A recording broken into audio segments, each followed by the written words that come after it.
Hey, it's Andrew, and today on the show we have Gen Furukawa, founder of Retainable and former VP of Marketing at Jungle Scout. In this episode, Gen shared how he previously dealt with churn and retention as the VP of Marketing at Jungle Scout, and how it affected the marketing metrics his team needed to track. We also talked about how to get buy-in and convince the leadership team to focus on reducing churn, who should own customer churn and retention within a company, and Gen's advice for a startup struggling with churn. As usual, I'm excited to hear what you think of this episode, and if you have any feedback, I would love to hear from you. You can email me directly on andrew@churn.fm. Don't forget to follow us on Twitter, and enjoy the episode. How do you build a habit-forming product? You need to invest. And you saw these different... You don't just gun for revenue in the door. This is CHURN.fm, the podcast for subscription economy pros.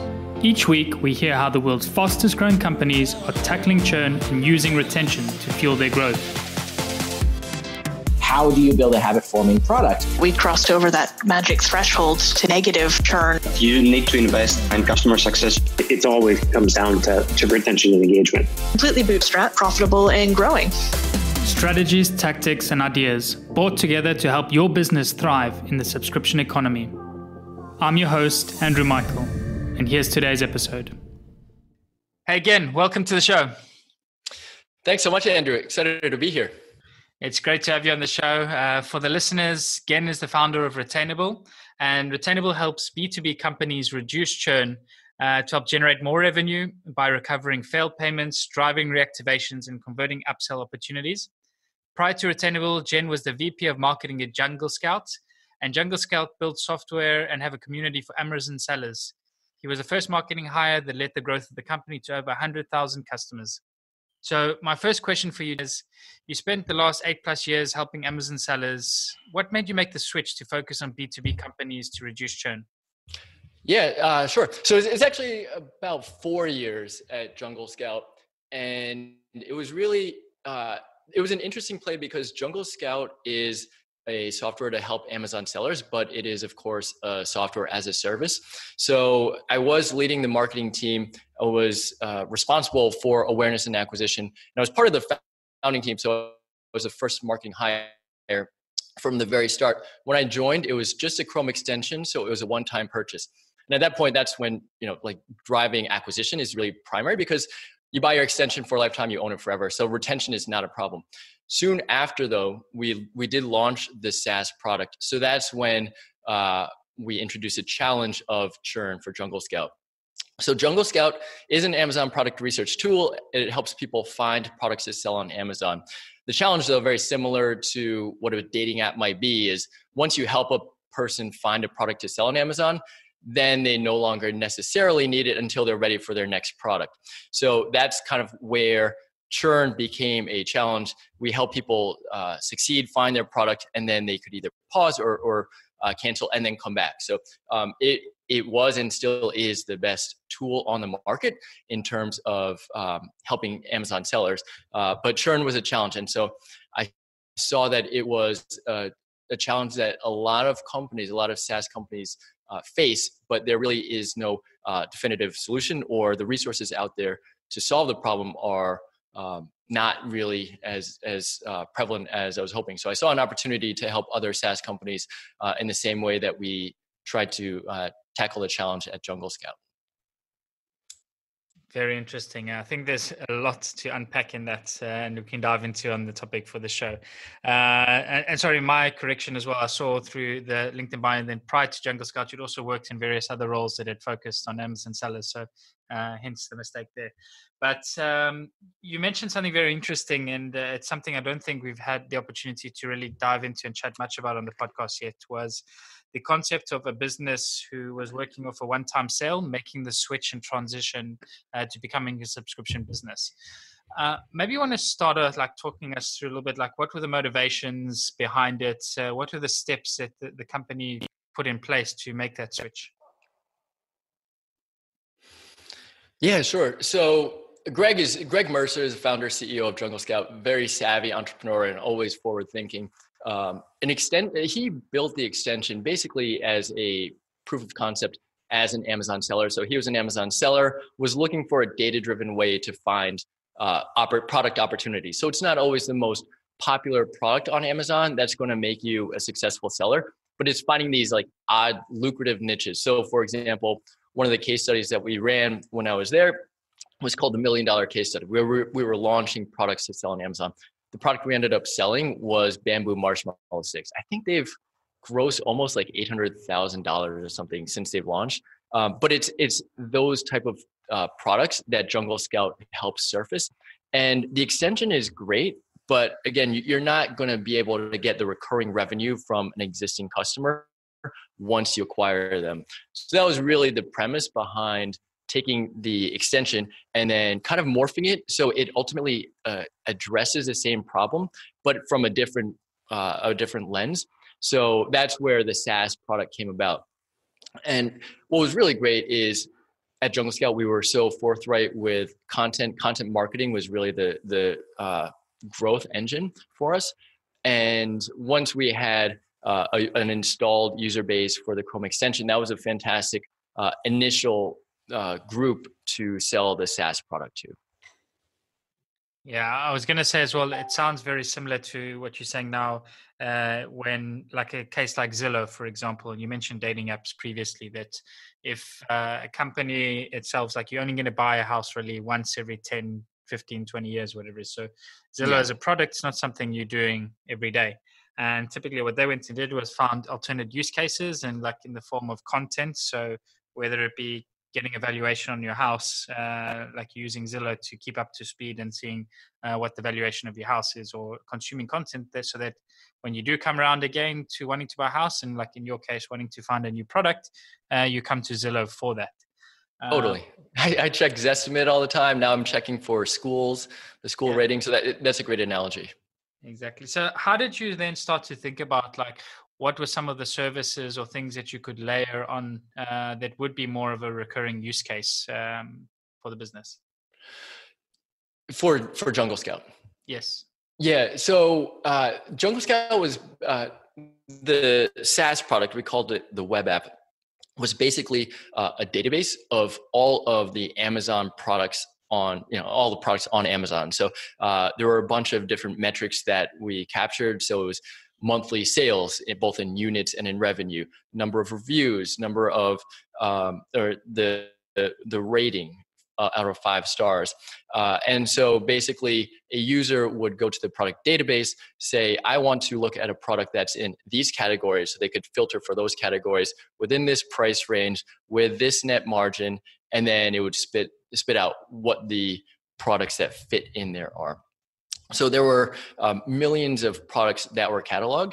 So on an ongoing basis, the marketplace is so dynamic and things are changing all the time that you really want, a snapshot in time, but at different points in time. So the other feature that was really helpful, which we call the product tracker, would track the sales over time. So you don't just want to see, all right, there's, pool floats are selling really well in July, like let's go sell pool floats, and then you get it in December and it's selling nothing. So you want to know what the sales trajectory is over time.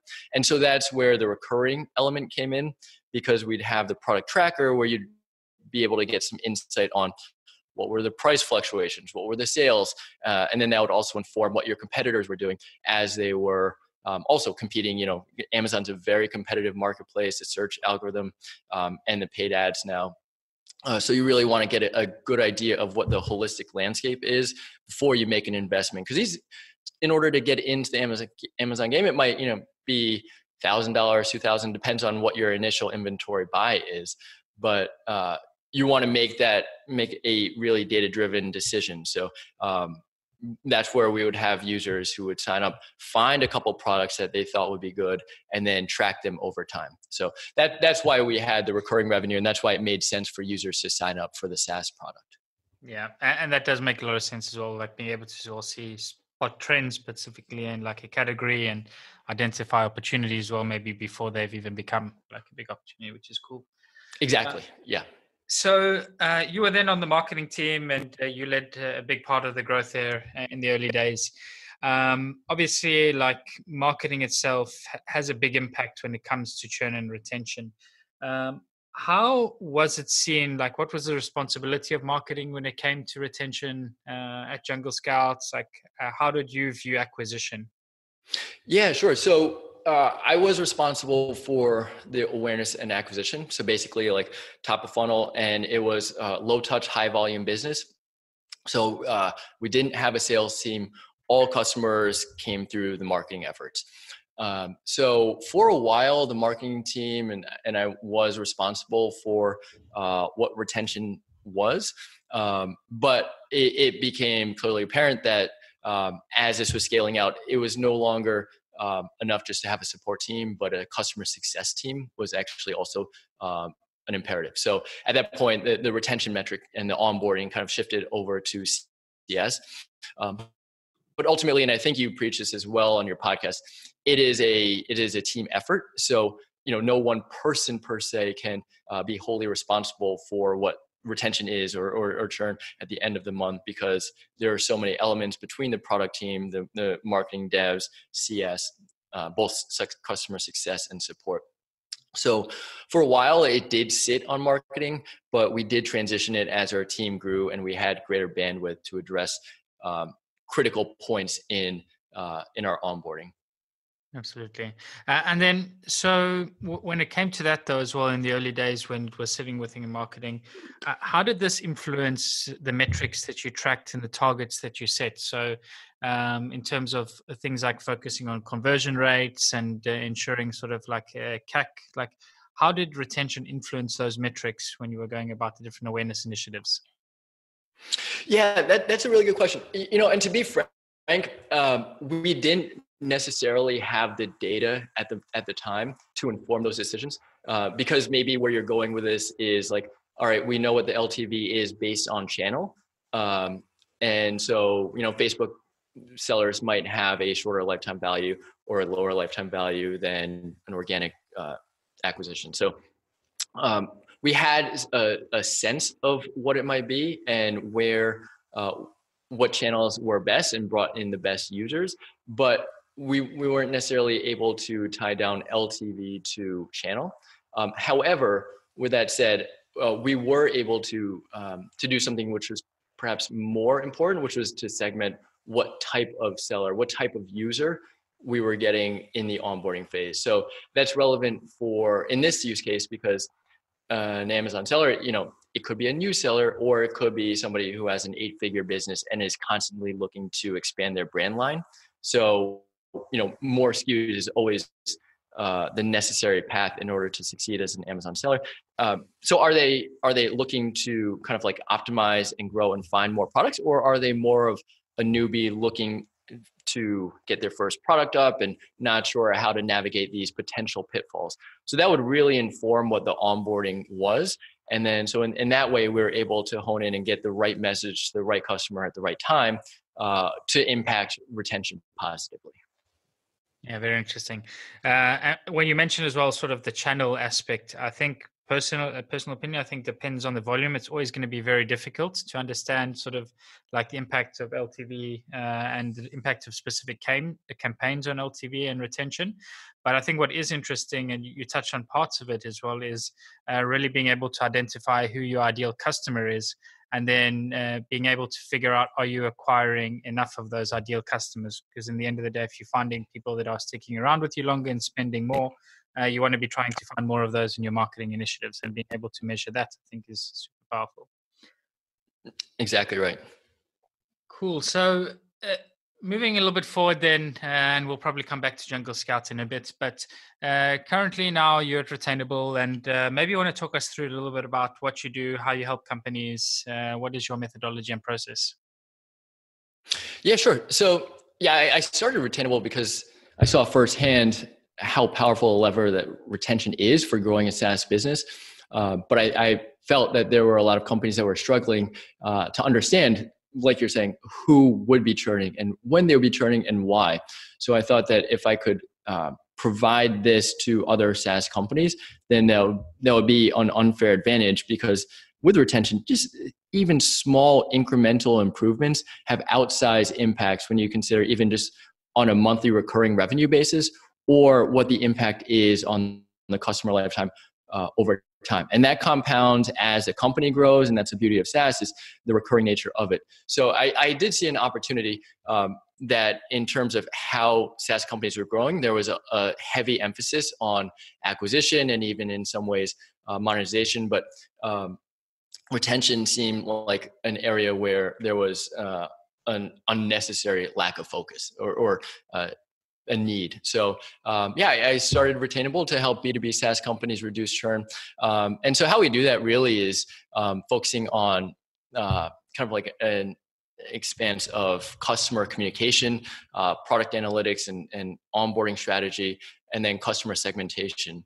So our ultimate goal is that we can hone in on getting the right message in front of the right customer at the right time. So kind of encapsulates onboarding emails and upsell emails, and then as well as like different channels, whether it's in-app messaging or push notifications or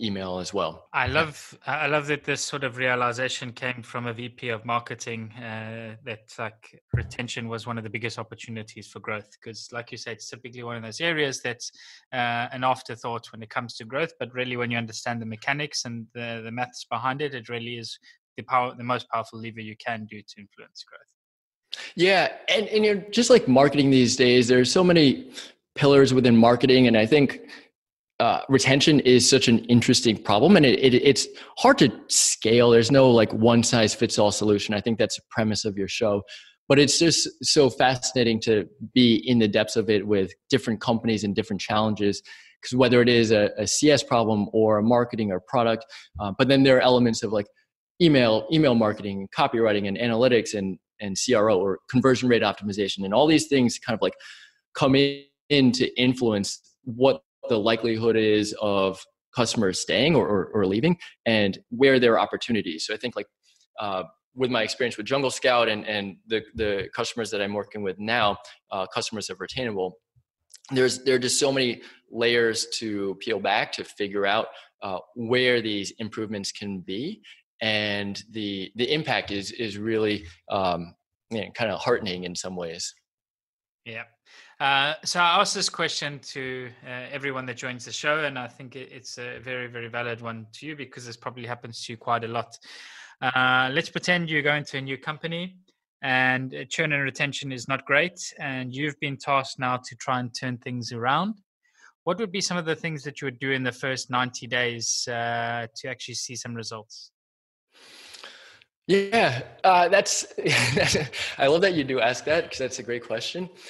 And I think ultimately, I think it's the worst thing to just come in with, a preconceived idea of what it is. And, you come off maybe as a blowhard and like, this is what you should do. So it's really about understanding where the problem is first. So, is it with a product experience? And then that might inform looking into onboarding or support documentation or the help desk resources, or people not using it, or is it customer support or competitive alternatives?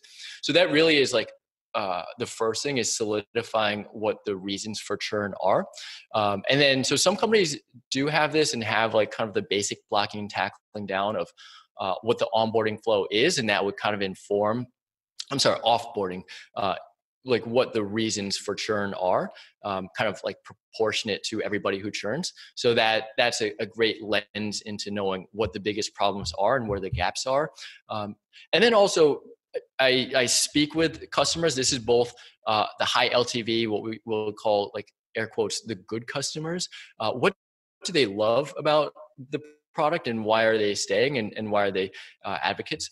And then the recently churned, why did they churn? So of course there are like the multiple choice answers, but then also getting on the phone and also having email exchanges really illuminates a lot about the qualitative part that brings to light what the numbers don't always do. So basically taking these reasons of churn and then mapping them against what teams can address each problem and how. And then the next step is usually in onboarding. So it's generally like reviewing and improving onboarding, just because that's where the biggest drop off is in the first 30 to 60 days. So tools there are cohort analysis. So where are users falling off and why? And I think ChartMogul does a really great job in this, and like you can look at what the cohort analysis is, but then you can just kind of like layer in it. Of course, it depends on what data is being tracked, but what particular segments are showing good signs of retention, where the retention curve is flattening out earlier, and who's dropping off faster. And so what are those things? Then I think looking further into onboarding, it's kind of like establishing a hypothesis of what the retention funnel is. So understanding what the key users or what the key actions for users to do to achieve, their first aha moment, or what is it? Sometimes companies have conflicting views of it, or might not know for sure. And then, I think just kind of accelerating that time to first value, and then understanding what the kind of key milestones are, and then where the drop off. So it's very similar to what you might see as an acquisition funnel, but of course it's just in reverse, like where the drop off is, and how can we address that. Okay, understand. Yeah, that's a very thorough process, I think. Then I think you started off as well. 3 different areas in terms of research was really the more quantitative view of the reasons for churn of people that have this historical view. The second point you mentioned was speaking to successful customers, which I really, really love. And I think personally, it's the best place to start, is really trying to understand what are those behaviors that successful companies and successful accounts are showing that you can try help and replicate in others and see where the missing point is. And then the last one you mentioned was jumping on the phone with people that have recently churned, because as well, I think that's super powerful, then gives you this holistic view to identify which stage of the funnel you mentioned. So let's jump back as well then to the 3 months now, and you've come out of this, the end of it. And one of the things I'm always interested in as well, especially coming from the outside, is execution. How do you start making things happen from this? And one thing is definitely getting alignment and getting buy-in. How do you do this when you come into companies and you've done your initial research, you've understood what the problems are? What are your next steps when you work with them to sort of make sure that this is not just a study and then it gets left on the shelf, but actually changes are made and you can measure the impact? Yeah, no, that's a great question. And I think the challenge, the alignment is established upfront before we start a formal engagement. And the great thing, I think, is that there's absolutely alignment and there's little resistance, because in some ways, and granted, I've been at this kind of from an outside perspective for maybe 6 months. So that's a 6-month sample size. There's a real willingness to have a standardized approach to retention and kind of a retention strategy and framework. And I think in many ways what I see is that there is such focus, as I was saying earlier, on acquisition and growing new leads and new sales, that the retention is kind of trailed and in terms of what the priority is, until there's a certain inflection point of the company is this big and retention is becoming more of a challenge and a pain, seeing X number fall out every month. So the resistance isn't necessarily a challenge, but you're totally right that it requires an alignment. And I think that this is true whether you're an outside party like I am, or if you're a team, because even if it is fully handled internally, there needs to be alignment between customer success and marketing and product and dev and support. So yeah, I think that the real challenge is all right, can we get this going and can we make the improvements as quickly as possible? Because there is a framework that I bring to the table, and there's the buy-in there, and this totally makes sense. But in some ways, in the same way that on the marketing side, there's a hypothesis and then you run the test, and not everything is necessarily going to result in an uplift in whatever it is that you're optimizing for. Retention is the same way. There's not always going to be an improved onboarding experience the first time around. However, of course, those failures can be lessened, and then from there, that becomes informative for what the next test might be.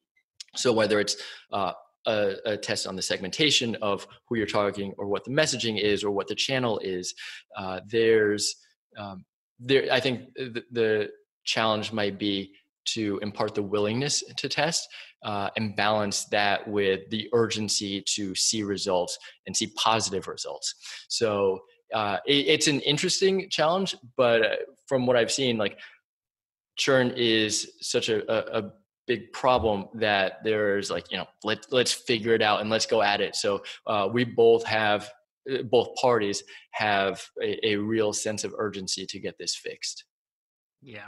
And definitely, I think you mentioned like a few different things there. Is that like that alignment is really, really key, because like one team experimenting with one part of the product can actually have an impact on a completely different certain area. And retention itself, it's not something typically you would see overnight changes, and it's normally a collection of multiple changes that really drive the figure up and churn down with it. So it's one, maybe just having a little bit of patience, but I think in my thing is like it's really critical to have an alignment across the board. You can't have different teams focus on different objectives. So you can't have marketing just trying to increase growth and just trying to bring in new leads by any means necessary. It really needs to be sort of, okay, the company's focus is we're trying to increase retention, we're trying to reduce churn. Every team on the company needs to be aligned with this, and every team on the company needs to be experimenting and doing something to try and impact this. Exactly. I'd be curious to hear your thoughts and some of the feedback you've heard from your guests then in terms of where the owner lies. And because it's so multifaceted and goes across teams, it seems most logical that it's, ultimately it's a company and a team, and maybe on an individual level, it might be the CEO, which I think makes sense. But what do you think there? Yeah, so I mean, there's pretty much, it varies a little bit, but I'd say the vast majority of companies end up sitting in customer success being responsible for it. It might change during the course of the growth. In the early days, it might be the whole company's responsible, but then ultimately it ends up living with customer success in most parts. My personal opinion is like this should always just be the number one goal of any SaaS business. Like, it should just be the North Star that everybody's always focused on, because that way that each different team can still own certain parts and certain aspects of it. But having the whole team constantly just thinking about this being the biggest growth lever you can pull in your company, it's the reason why companies are alive, and it's the reason why companies die. So having it just as like we're a SaaS business and retention is the number one thing, I think that sort of mindset will lead to like a very, very positive outcome and help keep alignment always. Yeah, absolutely. So the next thing I have a question for you is you work as well now with quite a few different companies. What are some of the things that you're surprised by, or you think not enough companies actually pay attention to or look into? So obviously retention being one of them, but are there any things like specific in the area that you say, okay, like I come into quite a few companies now and I feel there's like this common gap that companies tend to leave out a step, or they don't focus on a specific area? Yeah, so there are a couple that come into mind immediately. One is kind of like the data collection and the, I guess like, it gets very challenging to have, a source of truth. And it's also a huge technical endeavor to have a data warehouse where everything is piped in and piped out very accurately. And everybody's like pulling from that because, as we're talking about, teams have different goals and initiatives going on. They also have their own marketing softwares. And so there's going to be some conflict in data sources. So I think that might come with maybe just a later stage in maturity in company. But I think that's a challenge, is what data is out there. And of course it's like Goldilocks. It could be way too much data and then there's a lot of noise, or it could just be not enough. And then there are some ways where either you have to make decisions based on a hunch or based on a small sample size and kind of like work from there. I think that's kind of just the nature of business, though. There's always going to be a decision made with imperfect data, but that's a challenge. So, from the outset, I think having, an event tracking sheet where you outline, what it is, and then what it is in terms of user events that are being tracked. And that goes for, like what your email campaign or your email service provider is, say like, Drip or Intercom, as well as, or I should say ActiveCampaign, as well as maybe like an Intercom or whatever CRM is, and make sure that there's kind of an alignment of the events and data that's being tracked between the two. Because ultimately the goal is to create tight segments so that you're able to get the necessary information and messaging in front of the customer based on what their activities or lack of activities are. And so that really comes down to what data you're gathering. Yeah, I can relate a lot to what you're saying now as well. So I think I work at Hotjar and busy building the business intelligence team. And we're probably like 2-3 years too late in the sense that we're only really starting to get started now with having a robust infrastructure and setup to be able to analyze and consume data. And we were in that scenario where there wasn't really much trust in the data. We were using different tools for different sources, and we're seeing different numbers everywhere. So definitely is a big challenge. I think though as well on this, that there's a time as well when it comes to having data and metrics. And it's also important maybe for like younger startups to think, because this is something like when I first joined Hotjar, I was surprised that we didn't have a robust setup. But looking back now in hindsight, like early days when you don't really have enough data, you're just looking at noise. So you're much better served by having really strong foot in the ground with qualitative data, speaking to customers constantly, of which you should always do and you should never stop. But then there does come a point in time where you can't make decisions just with qualitative and you actually need to have the quantitative. So I think we probably started a little bit late at Hotjar, but I think we did a good job in the beginning of really like just almost 100% purely relying on qualitative research, really iterating on that product based on feedback, having some sort of quantitative element to it, obviously, like grouping and collecting those voices. But I think timing as well is another thing with the data. For sure. I mean, there are solutions now, like Mixpanel's Auto Track or Heap, where you can just kind of like drop in a snippet and then go back and say, hey, like, what is this doing? And then you can kind of create events retroactively. And I think that's incredible. So that's kind of like a good solution, but not everybody uses that. Yeah, those are both excellent. So you don't really need to be forward thinking and thinking what you're looking for. Just you have sort of the safety net of having it available if you need it. Yeah. However, that doesn't negate the importance of having a well thought out plan of what you're going to be tracking and why, and how that informs, whether it's the onboarding or the messaging or however you're carrying your customer through their customer life cycle. I think it's still important, because too much data is just not necessarily helpful either. Yeah, I would say it's critical. And I think like you think about it early stage, it's something that's often overlooked as well. It's okay, like we'll get to it. There's just so many other things that are more important, but starting early will give you so much more advantages when you actually do get around to taking advantage of it and making use of data effectively. So. Yeah. Cool. So again, we're running close now on time. Last question for you is, what is one piece of advice that you would give to any startup now who has issues with churn, and thinking about how to go out solving it? Yeah, that's a good question. So I think the thing to think back is that churn is ultimately a lagging indicator, and it's kind of indicative of a customer's likelihood of succeeding. So I think if you're able to hone in on what your different customer personas are and what the goals of those different customer personas are, and then take it from there in terms of the user education and the content that you might have and the product education and introducing them to the product, then I think you'll be able to kind of like have incremental improvements on how many customers and how likely they are to, air quotes, succeed, whatever their definition of success is and whatever the goals that they're trying to accomplish.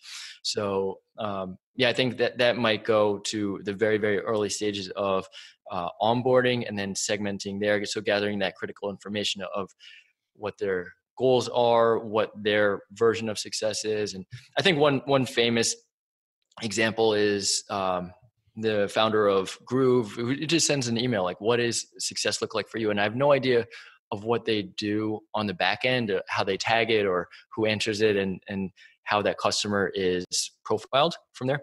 But I think that that's just a really good way to like personalize the first experience with the product. And then from there, the company can help the customer that much more in terms of succeeding. Yeah, I think you've hit the nail on the head. It's like really, if you're not delivering value, people are going to churn. Figuring out who are your key segments and what are they after, what are they looking to use your product or service for, and how can you give them that value is key to ensuring like success and reducing churn. So again, it's been a pleasure having you on the show today. Really, really appreciate your time. Thanks for joining us. Yeah, thanks, Andrew. It was fun.